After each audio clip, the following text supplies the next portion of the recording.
A New York City doctor has tested positive for Ebola. We have the latest on his condition. And another deadly attack rocks Canada. We have the new details on the suspect.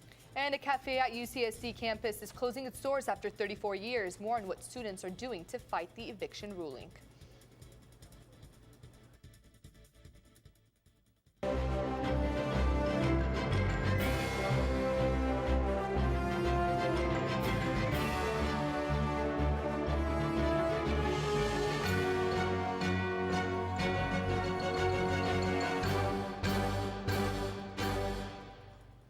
Hello and welcome to Newscene. I'm Heidi Alaga. And I'm Carrie Bryant. Thank you for joining us.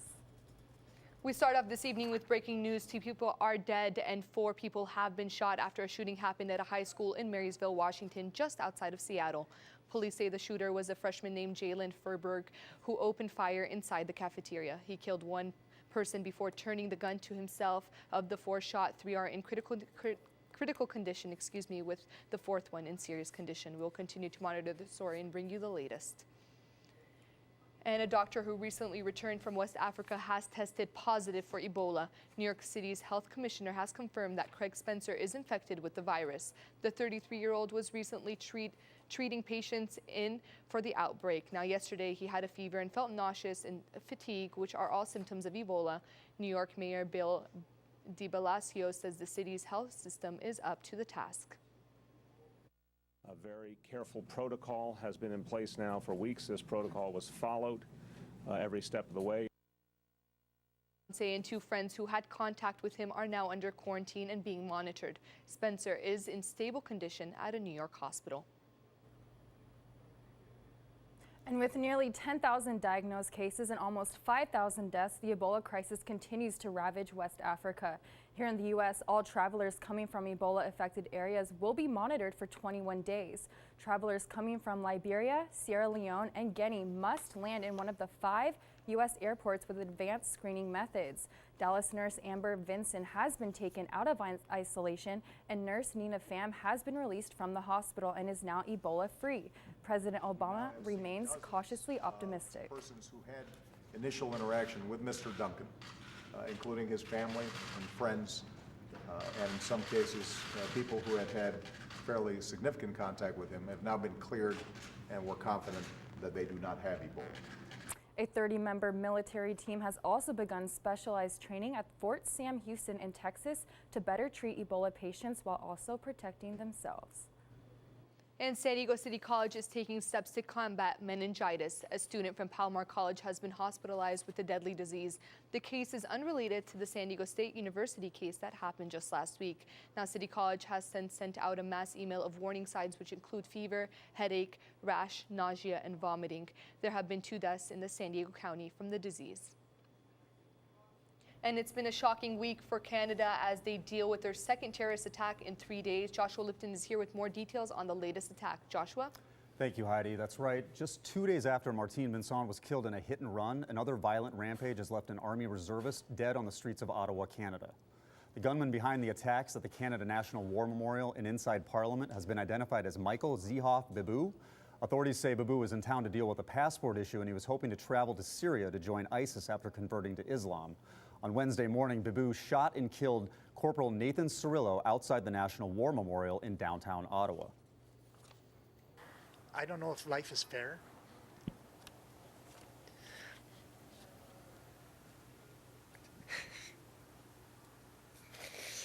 I don't know I know no one deserves to die at a young age or whatever, but he didn't deserve that. Zihov Bibu then went down the block and entered the main Parliament building and exchanged gunfire with security forces. It was then that Sergeant-at-Arms Kevin Vickers shot and killed Zihov Bibu after a tense standoff. Vickers is being hailed as a hero for stopping the gunman before he could harm anyone else. His call for duty, he's the type of guy that when the country needed him, he'd be there full force and dependable. A makeshift memorial has been put up to honor the life of Corporal Nathan Cirillo. Canadian military civilians and the Prime Minister are seen here laying flowers at Cirillo's memorial in downtown Ottawa. Now, the investigation now focuses on whether or not Zihaf Bibu acted alone on this shooting. It is believed he had jihadist ties, but it seems he was a lone wolf on this attack. So, Heidi, another brazen attack in broad daylight leaves many wondering if we are safe here in the U.S. Thank you, Josh, for that. Now, U.S. airstrikes in Syria have killed more than 500 ISIS fighters. The U.S. began attacks earlier this month. The militants were killed near Kobani, where ISIS was trying to take control. More than 200,000 people were forced to flee to Turkey. And the Shea Cafe at UCSD is striking back. After a court-ruled eviction, the student-run cooperative is fighting for a chance to renegotiate. The 34-year-old cafe and concert venue has played a historical role within the UCSD community, and on Tuesday, students plan to present over 14,000 signatures in hopes to save the cafe. I'm not too worried about the future of the Che Cafe because we're not stagnant right now. There are future actions that can be taken, and there are certain discussions that can be conducted that haven't happened yet. The Shea Cafe is known for its popular concerts, hosting bands like Blink-182, Green Day, and Rise Against. The co-op promotes a safe and sober environment, and if you would like to get involved, the info is on the Shea Cafe's Facebook page. Now, SeaWorld San Diego is on the defense again. Earlier this week, the park challenged PETA's allegations of violating the Animal Welfare Act. According to PETA, SeaWorld has been exposing its marine animals to conditions that had led to marks and scarring.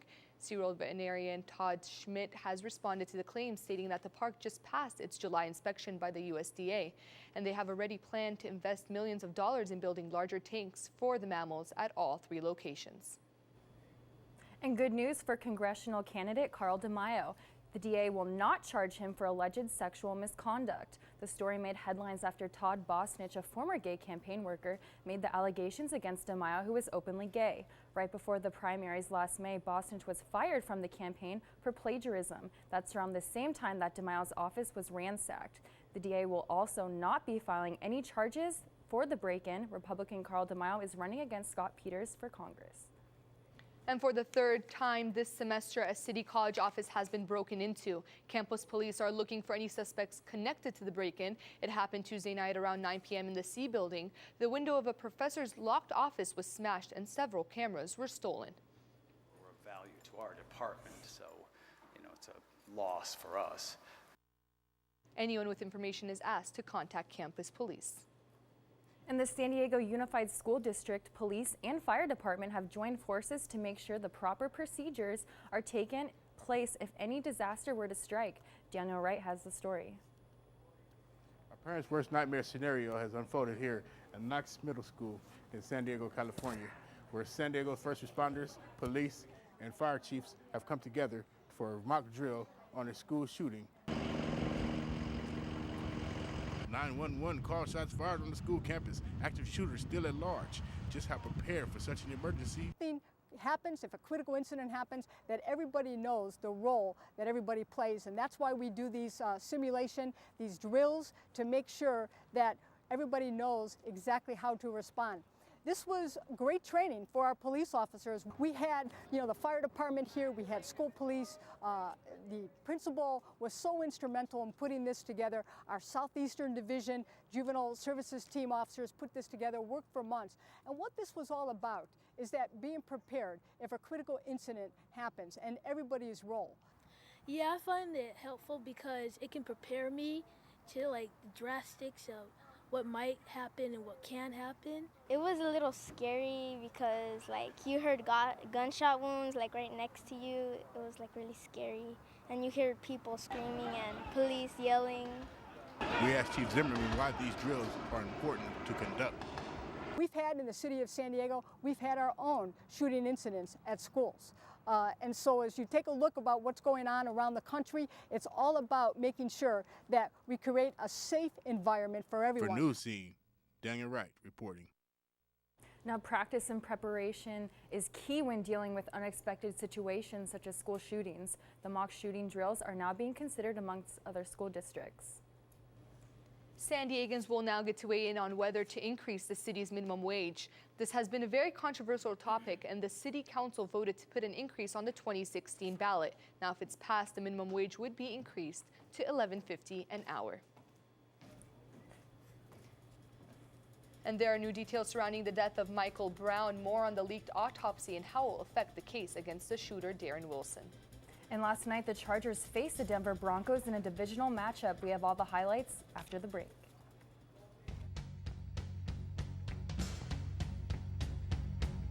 Here's your story, let's begin. The world is fine, come on, dive in. The future's here, it's right before your eyes. Step by step, you're on your way. Welcome to a brighter day. Don't you know it feels good to be alive? You could be larger than life, bigger than the world. Living out the hopes and dreams of every boy and every girl. You could fly higher than the sky, shine brighter than the stars. You could have all you ever wanted, shoot the moon and reach for Mars. You know you could. Times are changing everywhere. Do we dream and do we dare? It's up to you. The door is open wide. Feel the rhythm of today. Learn apart. An Ohio man is coming home after being held in a North Korean prison for the past 6 months. Jeffrey Fole was put in prison after leaving a Bible in a restaurant bathroom. Now, the communist state has a strict rule against independent religious activities. America is still questioning why North Korea released Fole, and they're now pushing for the release of the other 2 Americans also detained. And an Indiana man is behind bars after being accused of murdering 2 women. 43-year-old Darren Van is being charged with strangling Africa Hardy to death. Van is denying killing Hardy, but has confessed to killing 5 others. Her body was found in a Motel 6 bathtub. Now the mother of the woman is lashing out at the state of Indiana. The justice system, the way it is right now, there's a lot to be said for that. I think if he was a registered offender in the state of Indiana, that he should have been checked on more frequently, as well as all the other, people who are registered. Just to check on him once, that seems null and void, actually. Hardy's cell phone was tracked down inside Van's Jeep. 4 of the 5 female victims that Van claims to have killed have now been identified. If convicted, Van could face life in prison. And new details surrounding the death of Michael Brown. A St. Louis newspaper got their hands on Brown's leaked autopsy reports earlier this week. It reveals that Brown was shot in the hand at a close range. This information could support Officer Wilson's claim that Brown tried to reach for Wilson's gun where an alleged struggle took place. Brown was shot and killed by Officer Wilson back in August. The jury is expected to make a final decision on whether to convict Officer Wilson by mid-November. And a New York police officer is in critical condition after suffering a hatchet wound to the head. Officer Kenneth Healy and 3 on-duty colleagues were posing for a picture yesterday when a man swinging a hatchet charged at them. The cause for the attack is still unknown, but New York has put all officers on alert against random attacks. Washington's police department has now increased their security levels. Remember that man who jumped the White House fence earlier this week? Well, he's behind bars, and apparently this isn't his first time getting arrested for a security breach at the White House. According to his father, Dominic Adesanya suffers from mental health issues. He barely made it on the lawn before 2 police dogs attacked him. He has been charged with multiple counts of resisting an unlawful entry. And the Chargers were looking to pull a huge upset against the Broncos.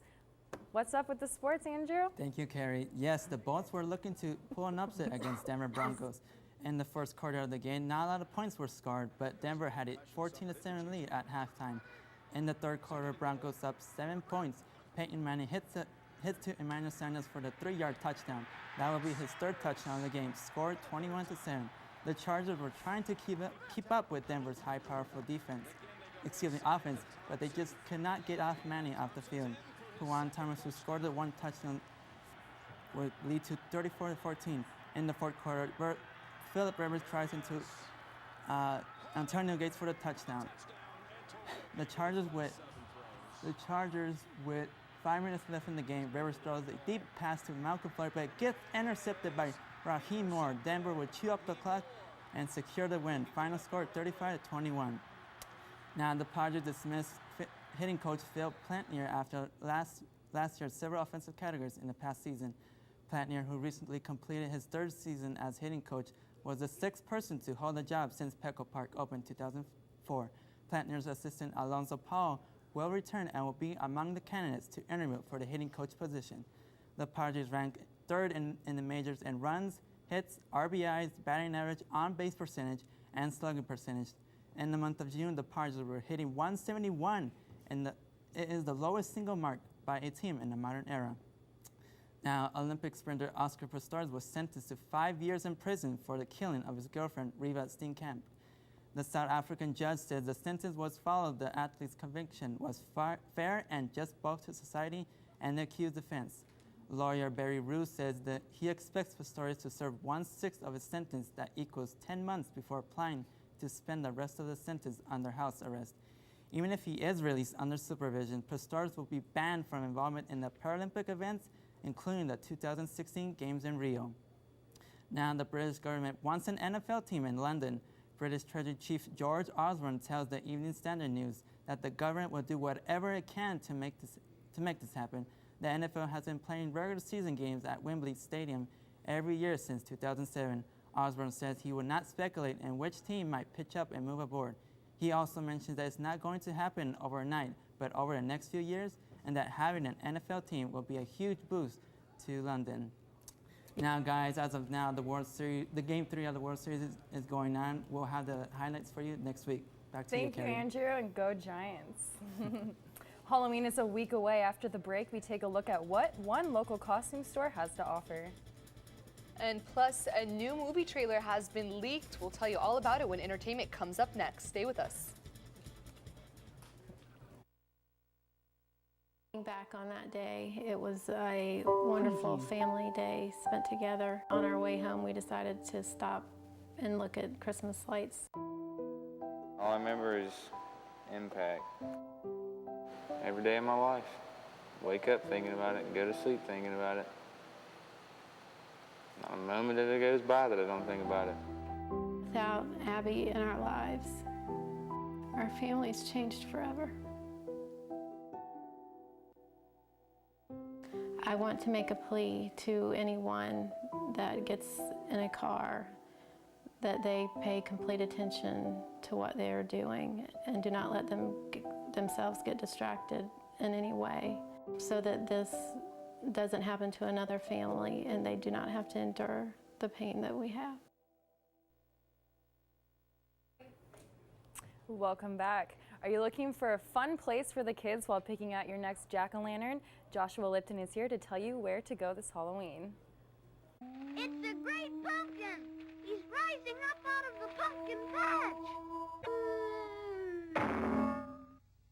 A familiar image from a Halloween classic. But what would the fall holiday be without its orange icon? How could you ask such a thing? You can't have Halloween without a jack-o'-lantern. If you're trying to, you're doing something wrong.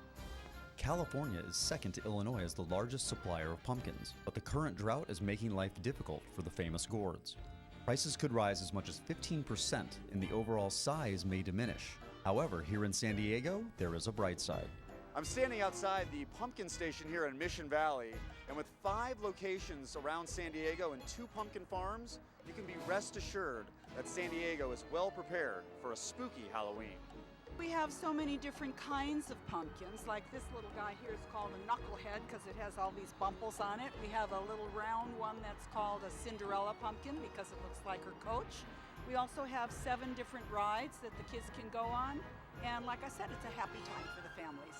The pumpkin station in Mission Valley is open every day in October until 9 p.m. and parking and admission are free. With pumpkins in every size, shape, or color and rides for the kids, the pumpkin station is a great place to find your next jack-o'-lantern. It's just a really fun place to come for a couple of hours with your kids, get them into Halloween. There's all the pumpkins here, but there's rides and everything, and the personnel here are great. The ride operators really get into it, and the kids just have a great time. From Pumpkin Station in Mission Valley, I'm Joshua Lipton, Newscene. The Pumpkin Station has 5 locations throughout San Diego. To find the closest one to you, check out their website at www.pumpkinstation.com. And Halloween is just a week away, but there's still time to get your costume together. I went out to a local costume shop earlier this week to check things out.